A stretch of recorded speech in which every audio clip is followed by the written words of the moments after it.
아 맞다, 박 교수님 그거 뭐예요?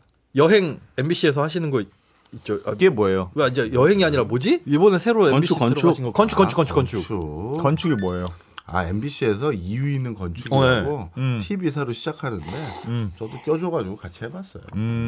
뭐예요? 뭐 하는 거예요? 그 유현준 교수님이 이제 우리나라 여러 도시들 돌아다니시면서 그 도시의 대표적인 건축물, 그 건축물을 이 건축물의 뭐 연역뿐만 아니라 이게 어떤 의미를 담고 있고 공간 구조가 이렇게 됐기 때문에 어떤 기능이 있고 뭐 그런 것들을 얘기해 주는 건데 저는 이번에 진짜 많이 배웠어요. 어떤 거 예를 들면 사실 저도 저기 학위한 것 중에 하나가 공간 디자인이기 때문에 뭐 나름대로 공간에 대해 저도 이해는 조금 했지만 늘 궁금한 게 있었거든요. 건축가들은 상설을 하는 거고 저는 가설을 하는 거거든요. 잠시 행사할 때 부스 차려놓은 거니까. 네네네. 그러다 보니까 제가 잘 모르는 부분이 많단 말이에요. 상설은. 왜냐하면 상하 수도부터 해서 전력 이런 수도 뭐 이런 별걸 다 봐야 되니까. 네. 근데 유현준 교수님은 뭘 물어보면 막히지를 않아. 막힘이 없어. 진짜 1초, 2초, 3초 이 고민하는 그 턱 그게 없이 없어요? 아 그거요? 뭐 이렇게 바로. 그리고 그걸 얘기할 때 우리나라만 얘기하는 게 아니라 로마도 얘기했다가 일본도 얘기했다가 그래서 그런 부분이 정말 이번에 많이 놀라웠고 언제 방송이에요? 방송 1회는 나갔는데 네. 저는 솔직히 1회 방송 보고 실제 제가 토크 턴 거보다 훨씬 경감된 것 같아요. 토크 턴 거래. 얘기 많이 했는데 막 유현준 교수가 통편집됐어. 통편집. 뭔가 교양 프로그램에서 유현진 교수가 진짜 20분을 완전히 이제 이해를 시켜준 거야. 네. 그런데 그 방송이 어쩔 수는 없겠지만 한 3, 4분 요거만 나가잖아요. 나 그 사례도 좋았는데 그 사례도 좋았는데 그 생각이 날 거 아니에요. 그러니까 이게 저는 아쉬워요. 아쉬워요. PD가 콘텐츠 망치는 경우가 많아. 어머, 저 PD님 제 의견 아닙니다. 이유인 작가 PD님 제 의견 아닙니다. 이유 있는 건축이면 내가 출연해야 되는 거 아닙니까? 왜요? 왜?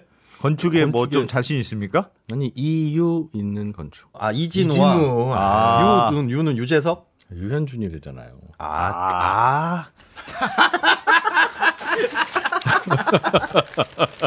원래 이거는 거의 아재 계급급 발상이야. 그런데 재밌는 건 들은 얘기 좀 전해줘봐. 편집된 거. 편집된 거예요? 아쉬운 것. 어느 게 편집된 건지를 몰라가지고 스포가 될 수도 있는. 괜찮아.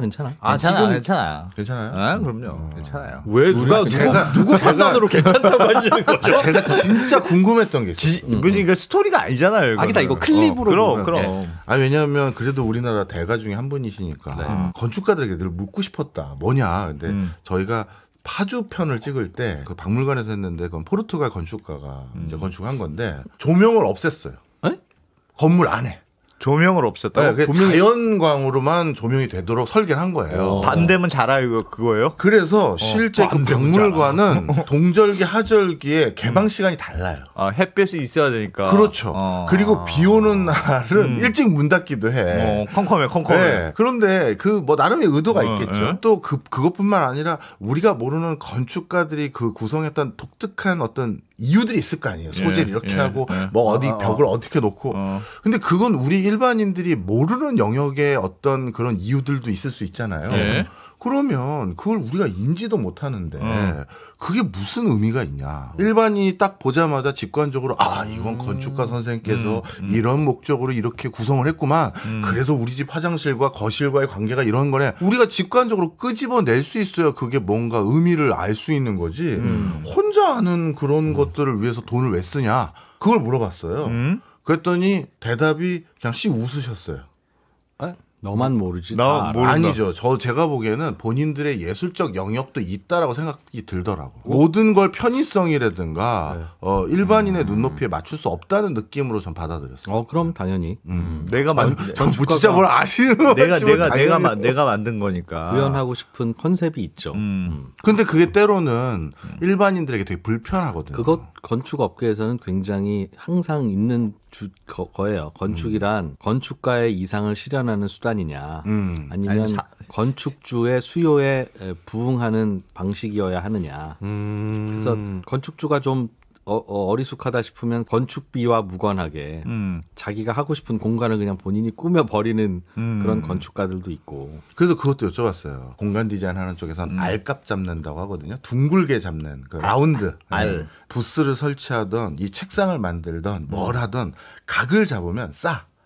원형으로 이걸 디자인을 하거나 뭐 하려면 이게 무조건 이제 뭐라고 해야 돼요? 돈을 더 들여야 돼요. 그런데 건축가들 중에서 벽을 곡면으로 해놓는 집들이 있잖아요. 그러면 그게 너무 불편해요. 비싸죠. 건축할 때는 훨씬 더 돈을 많이 들어요. 그런데 곡면으로 이게 공간을 구성하면 거기 가구를 놓기도 힘들고 짜투리 공간만 생긴단 말이에요. 면적만 잡아먹고. 가구도 짜맞추면 되지. 근데 그러면 그것도 또 돈이잖아요. 물론. 네. 그렇죠. 그 유현준 교수도 인정을 하더라고요. 하지만 또 건축미라는 걸 또 생각해서 그렇게 한다. 그러면서 하시는 말씀이 우리나라의 건축이 발달되지 못하는 이유 중에 하나가 건축주들의 뭐라고 할까요? 미적 감각 못 따라오는 거. 그리고 자기 주장을 자꾸 넣는 거. 건축주가. 네. 근데 바로 그 지점에서 건축주는 그럼 건축가의 이상 실현을 위해서 재료비 대주는 사람이냐, 아니면 건축가가 건축주의 이상 실현을 위해서 도와주는 전문가냐. 근데 유현준 교수가 예를 든 것 중에서 제가 제 집을 유현준 교수님께 부탁을 드렸다 하면 아마 제 얘기를 많이 들어주시겠죠. 왜냐하면 제가 살 집이니까. 물론 그게 정상이죠. 그런데 유현준 교수가 제일 받아들이기 어려웠던 게 관공서 건물. 교수님 이 건물은 국민의 세금으로 짓는 것이기 때문에 교수님이 마음대로 하실 수는 없고요. 그래서 제가 알려드리겠습니다 하면서 기관장이 얘기를 막 한대요. 이게 그게 무슨 소리냐. 국민의 세금으로 하는 거라고 하면서 왜 기관장이 자기 마음대로 이래라 저래라 하냐고. 그런 경우가. 내 임기 때 짓는 거니까 내 마음대로 좀 짓고 싶은 거지. 근데 오히려 공공 건물은 더 기능에 맞춰서 줘야 되는 거 아닌가? 모르겠네. 너무 또 기능에만 맞추기에는. 그러니까 디자인이라는 게 의도는 있죠. 의도를 실현하는 수단은 맞는데 공공기관을 이렇게 심미적으로 할 것인가에 대해서는 잘 모르겠어요. 그러니까 학교라는 게 예를 들면 운동장이 중요해. 그렇다면 그 운동장을 어떻게 공간을 디자인하는 게 어떤 식으로 배치하는 게 가장 효율적이고 의도에 맞느냐. 그건 이제 건축가가 생각해야 되겠지. 네. 아이들의 동선이라든가 이런 식으로 구조를 짜야 좋아. 근데 그거를 예뻐야 돼. 그건 또 좀 다른 문제 같아요. 예쁜 것과 의도를 디자인에 넣는 건 다른 것 같은데. 그걸 같이 이루어내는 게 건축가의 몫이죠. 하면서? 예쁘게만 하려면 그냥 디자이너한테만 맡기면 되고. 그러면 이제 애들이 운동장 밖으로 못 나가는 그런 이런 얘기가 벌어지지. 근데 세계적인 관광지 중에 대표적인 곳이 건축물들이 많잖아요. 근데 그 건축물이 공공기관이라고 표현하긴 그렇지만 공공성 건물들이거든요. 종교 건물들, 그다음에 시청, 역사 그렇단 말이에요. 건축주가 돈 많이 낼 수 있는. 그렇죠. 그리고 가장 많은 사람들이 이용하는 곳이니까 거기다 돈을 또 써야 된다라고 생각할 수 있거든요. 오히려. 네. 근데 우리는 60년대, 70년대 너무 돈이 없어서 그걸 못 하고 하나 설계해서 다 조금씩 변형해서 쓰여야지. 공장처럼 그냥 그렇죠. 해. 우리는. 그땐 그런 게 너무 아쉬웠었고 그래서 언젠가 우리도 돈이 생기면 디자인에 신경 쓰자 해서 굉장히 초창기에 만들어진 공공기관 중에 하나가 한국디자인진흥원이에요. 70년대 만들었어요. 그건 어디에 있어요? 분당에 있어요. 그거는 이제 디자인을 중심으로 이제 국가뿐만 아니라 여러 제품들, 서비스들을 발전시켜보자 해서 아주 초창기 한 거라서 돈이 없어서 우리가 못했던 거지 굉장히 의식들은 높았던 흔적들이 많아요. 네. 그냥 감각, 그 시대의 사람들의 감각이죠. 또 그것도 여쭤봤어요. 한국에서는 왜 한국을 대표하는 건축가보다도 뭐 안도부터 해서 일본 건축가라든가 아까 우리 가봤다는 그 포르투갈 건축가가 지은 뮤지엄이라든가 꼭 무슨 외국 건축가들을 뭐 해야 좋은 건물인 것처럼 이것도 약간 옛날 저거 아니냐. 뭐 외국인이 누가 해줬어. 그러면 뭔가 있어 보이는 것 같이. 그랬더니 유 교수님께서 말씀해 주신 게 한국이 주거와 관련돼선 건축 설계나 디자인이 발달하기 어려웠던 면이 대규모 아파트 단지 중심으로 주거 환경이 바뀌어왔기 때문에 많은 시내 또는 어떤 창의적인 건축 교수나 아니면 건축 회사가 다양한 트라이를 못 해봤다는 거예요. 그런데 일본 같은 경우는 지진 때문에도 그렇고 여러 가지 이유로 단독주택이 거긴 대표적으로 다 주거 환경의 보편적인 형태잖아요. 그러다 보니까 하나하나 건물이 조금이라도 다 설계를 해줘야 되잖아요. 많아요. 예. 아무리 그게 대기업의 모듈형 주택이라 하더라도 그래서 누군가라도 이런저런 거 해보면 실력이 느는데 우린 그런 게 없다 보니 경험치가 적다. 그래서 그런 것도 있다. 그리고 시공 경험이 마찬가지로 없으니까 건축가들이 설계를 하더라도 그거를 구현을 잘 못하는 시공이 좀 영세하니까 시공이 영세하다 보니 뭐 그런 경우도 있고. 근데 나는 건축가가 그 시공의 상황도 감안해서 설계를 하는 게 맞지. 이걸 왜 못해라고 하는 건 실제로 그러니까 건축가는 건축 기술의 업데이트도 같이 본인도 해야 되고 건축 재료에 대한 업데이트도 본인이 계속 해야 되고 굉장히 교육도 오래 받아야 되고 실무에서도 계속 공부가 돼야 되는데 그게 잘 안 되죠 우리나라는.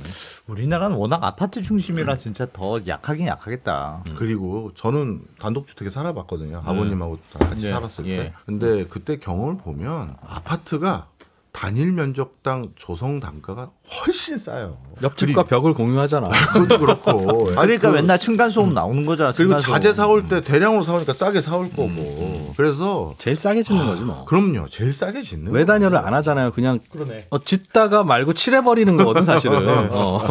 그래서 이게 보통은 근데 외국에도 진짜 부잣집은 다 단독주택에 살잖아요. 우리만 아파트가 고급화돼 있는 편이잖아요. 네, 그렇죠. 그러면 왜 우리는 고급 개인 단독주택이 잘 안 되느냐. 다들 얘기하는 거 보면 종부세? 아니 종부세가 아니고 집 짓다가 진짜 죽는데 너무 힘들어서. 짓다가요? 누가요? 그러니까 집마다 너무 다 다르니까 네. 내가 돈이 많아. 근데 나는 나한테 딱 맞는 집을 하고 싶어. 그럼 지어야 되잖아요. 사는 거는 너무 다 달라서 보통 짓는단 말이에요. 네.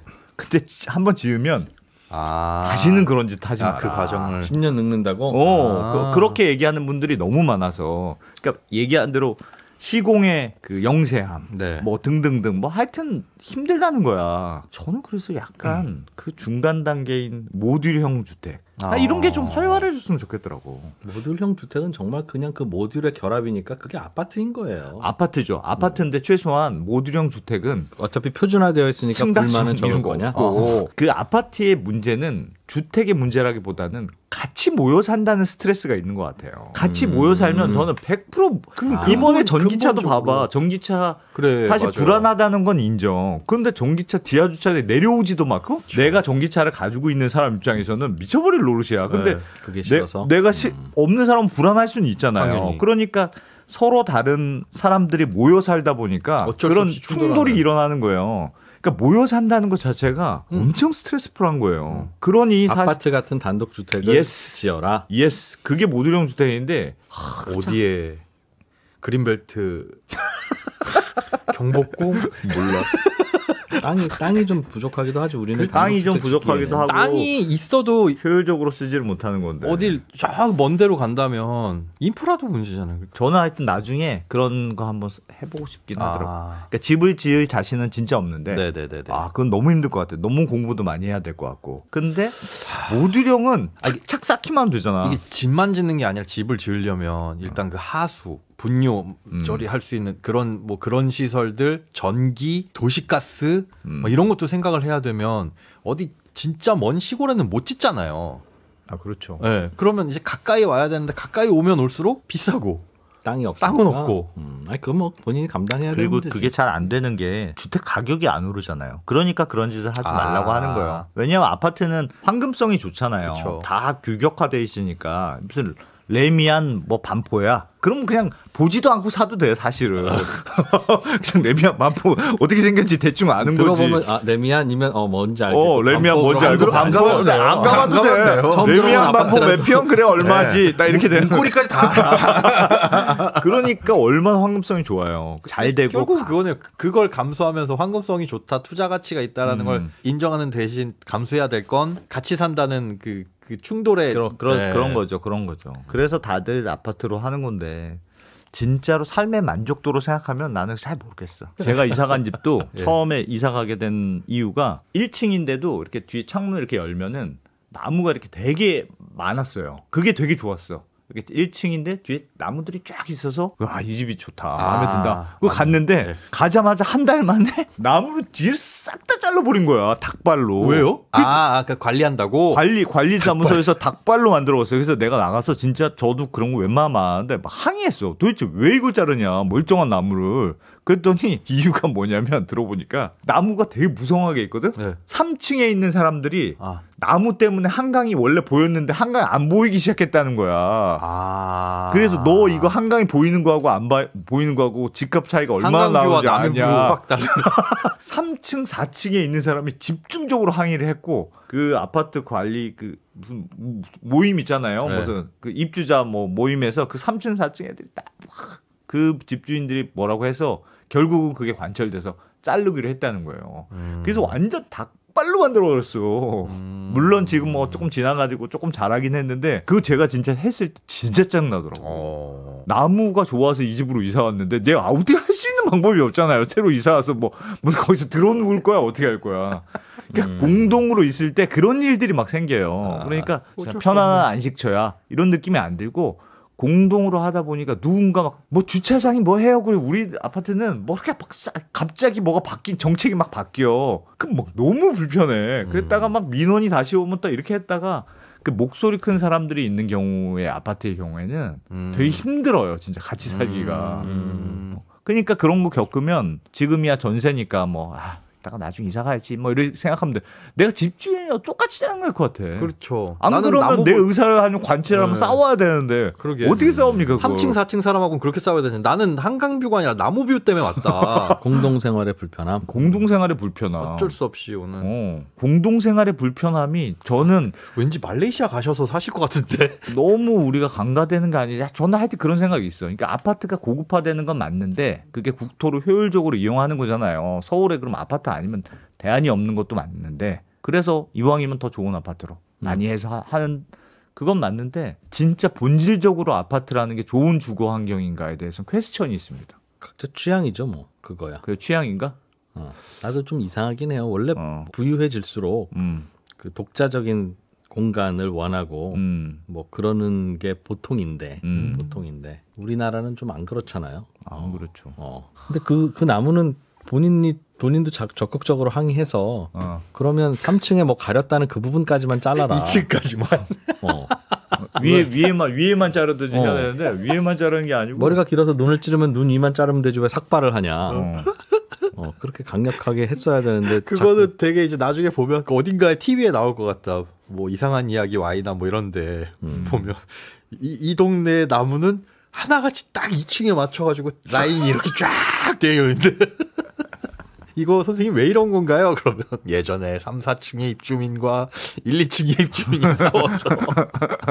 근데 그건 진짜 목소리 큰 사람이 이기는 거네. 목소리 큰 사람이 이기는. 근데 그럴 때는 와서 이게 합리적이냐 아니냐가 중요한 게 아니라 그냥 목소리 큰 사람이 이기는 거예요. 근데 거기서는 3, 4층의 데미지는 너무 크다고 생각하고 그 위층은 상관이 없는 거야.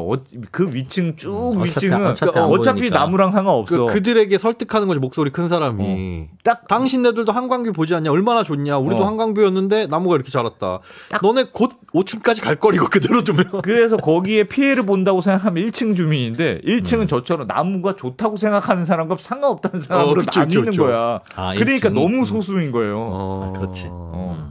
그 3층은 대동단결이고 3, 4층은 대동단결로 1층은 1층은 뭐 있어도 그만 없어도 그만 벌레 많은데 그냥 뭐 밀어버리고 진달래나 심지 없어도 그만이고 우리처럼 막 이걸 왜 잘라 이렇게 예쁜 나무들을 왜 자르냐 그랬다가 되게 약간 이상한 주민이 이번에 이사 왔구만 그래서 저도 뭐 크게 목소리를 내지는 않고 그러고 말았지. 하여튼 공동주택 생활은 저는 하여튼 이사를 많이 다녀봤는데 다닐 때마다 느끼는 거지만 어쩔 수 없는 공동주택의 불편하다. 공동주택으로 사는 게 저는 단점. 근본적으로 불편하다는 생각을 저는 늘 갖고 있어요. 그러면 막 그거 안 좋아하시겠네요. 실버타운? 실버타운? 요즘 실버타운이 되게 고급화되고 있잖아요. 내가 거주한다? 뭐 요양원의 느낌이 아니라 요즘 보면 실버타운 되게 고급화시켜서 저는 제가 만약에 노인이 됐다. 그럼 저는 안 갈 것 같아요. 왜냐하면 제가 예전에 미국 잠깐 있을 때도 그 실버타운 같은 아파트를 훨씬 싸게 렌트를 주는 경우가 많아요. 그러니까 완전 실버타운은 아닌데 이제 노인들을 위한 아파트들이 있어요. 그럼 정부에서 보조금을 좀 준대. 그래서 전체적으로 렌트비가 싸. 근데 가끔 비었을 때 노인 아니어도 신청에 들어갈 수는 있어요.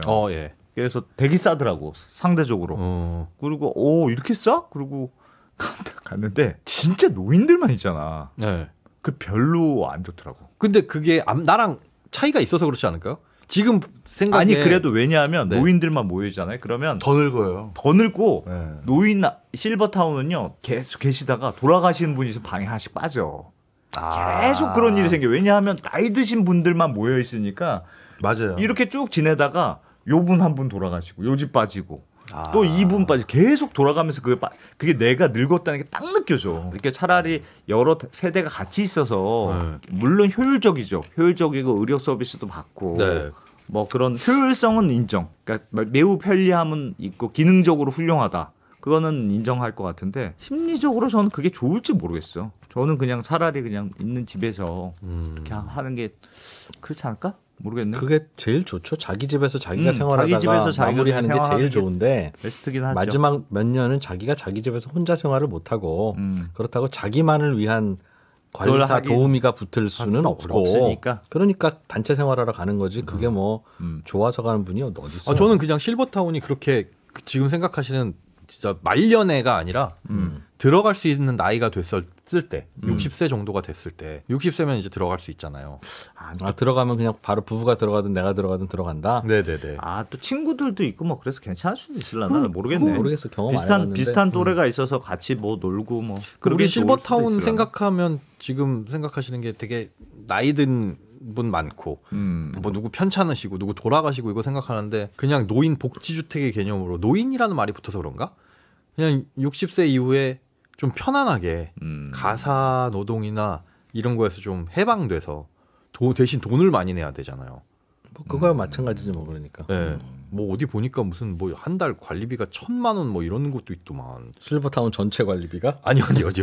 내 혼자 쓰는 게 1인 1실 해가지고 거기는 이제 무슨 뭐 간호 서비스는 아플 때 당연히 받을 수 있는 거고 아침 점심 저녁에 뭐 청소에 뭐 이런 것까지 마치 호텔이라는 느낌 같은? 뭐 그거야 뭐 100만 원짜리 티셔츠도 있는 방국에 무슨 뭐가 문제겠어요. 그래서 관심 있어요 실버타운? 네, 저는 들어갈 수 있는 나이가 되면 들어가 버리게? 네, 그냥 편안하지 않을까? 라는 생각이 들어요. 먼저 들어가서 알려주세요. 좋은지 알려줘. 제가 먼저 나도 궁금해. 제가 먼저 늙어야 되네요. 그럼? 좋은지 나쁜지. 지금은 우리가 만약에 들어갈 수 있다고 해도 우리보다 연배가 높으신 분들만 계시니 나랑 안 맞아 할 수 있지만 지금 봤을 때 내 또래랑은 어색함이 없잖아요. 그게 내가 60대가 되면 내 또래가 있을 텐데 친구들이 많아서 좋을 수도 있겠네. 그럴 수는 있겠어요. 그러니까 뭘 겪어보지 않아서 친구 싫어하면서 그렇긴 해요. 어차피 뭐 아파트 갔다면 저는 친구보다 구내식당 이용하고. 근데 우리나라는 그 자기 자산을 정리를 잘 못해서 집 팔고 실버타운 그 분양받아서 들어가면 망이거든요. 망. 근데 지금 이번에 실버타운 가면 지금 왜 망이야 그게? 공급이 한정된 대도시 요지의 집을 팔고 외곽으로 가서 실버타운을 분양을 받으면 그죠. 거기는 가격이 그 가격이 오를 거냐는 거지. 왜냐하면 외곽은 그 가격이 오르면 옆에다 또 짓고 100개를 지을 수 있거든요. 근데 지금 실버타운은 외곽 쪽이 아니라 주요 이제 도심지. 그렇게 그 뭐 있어 요양원이라고 해서 어디 저 상가에 미분양되는 4층 5층 거기 그냥 그런 거 말고요. 옛날 그러니까 고시원처럼 생긴 데를 요양병원이라고 해서 그러니까 요양병원을 지금 실버타운이라고 생각하시면 안 되고 제가 말씀드리는 노인복지주택은 뭐 정동원 이런 데 있어. 건대에서 하는 무슨 뭐 이런. 근데 지금 7월부터 주택연금이 바뀐 게 하나가 있어요. 그러니까 원래 주택연금은 내 집에 살아야 돼요. 연금을 받으면서. 근데 살지 않아도 되는 사유가 몇 가지가 있는데 그중에 하나가 추가된 게 실버타운에 들어가게 됐을 때 요양원에 들어가는 이런 것들은 원래 있었는데 실버타운엔 내 의지대로 그냥 들어가는 거잖아요. 아무런 조건 없이. 거기에 들어가게 됐을 때도 집을 비워둘 수 있고 비워둔 집은 당연히 연금이 나오고 월세도 줄 수 있어요. 그러면 실버타운에 들어갔을 때 필요한 관리비와 임대료가 월세와 연금으로 충당이 될 수 있다는 거죠. 주택연금? 네. 영목이지. 그렇죠. 그거 할 때 원래는 살아야 되는데 실버타운 들어가는 거는 꼭 안 살아도 돼. 네. 그냥 영목이지 하고 그렇죠. 그럼 돈도 받고 월세도 받고 할 수 있다. 그러면 그 돈으로 그냥 실버타운 가면 되니까. 네, 연금 받는 것과 플러스 월세 받는 거 합쳐가지고 실버타운 관리비나 이렇게 되고 차라리 그냥 젊었을 때 그 뭐 60세 들어갈 수 있는 그 나이가 딱 되면 들어가서 돈으로 해결하는 거죠. 아침, 점심, 저녁 집이 있으면 영목의지해서 그 돈으로 실버타운 가능. 이론적으로는 가능하겠네요. 그렇죠. 집을 팔고 가는 게 아니라 그리고 나서 살다가 나 불편한데 그냥 내 집 가서 살래라고 하면 나와가지고 다시 들어가도 되는 거고. 서울 도심에 있는 건국대학교 병원에서 운영하는 더 클래식. 그게 제일 유명해요. 500?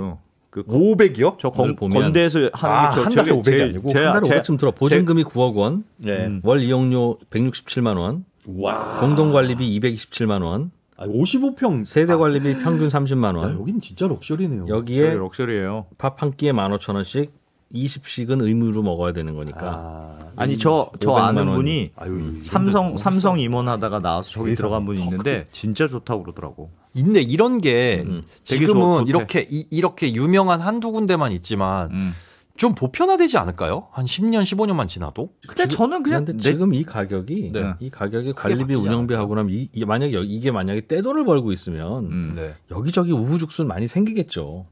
뭐 적자는 아니겠으나 네. 건물을 여기에 투자하나 뭐 이렇게 하나 비슷한 수익률이겠지. 근데 이게. 지금도 아파트를 보면 이렇게 막 수영장 있고 뭐 농구장 있고 있는 아파트의 가격이나 건축비는 사실 그게 없는 거나 땅값이니 결국 저게 이제 유지비, 인건비 이런 걸 텐데 예. 저는 이런 거 다 필요 없거든요. 피트니스 클럽 필요 없고 나 운동 안 해 약 먹을 거고 수영장 필요 없고 근데 그냥 구내 식당 정도만 있는. 아니 저거는 무슨 그거 실버타운 아니더라도 요즘 고급 아파트들은 막 저런 게 있다는 거잖아요. 네, 저런 어쨌든 뭐 느낌이죠.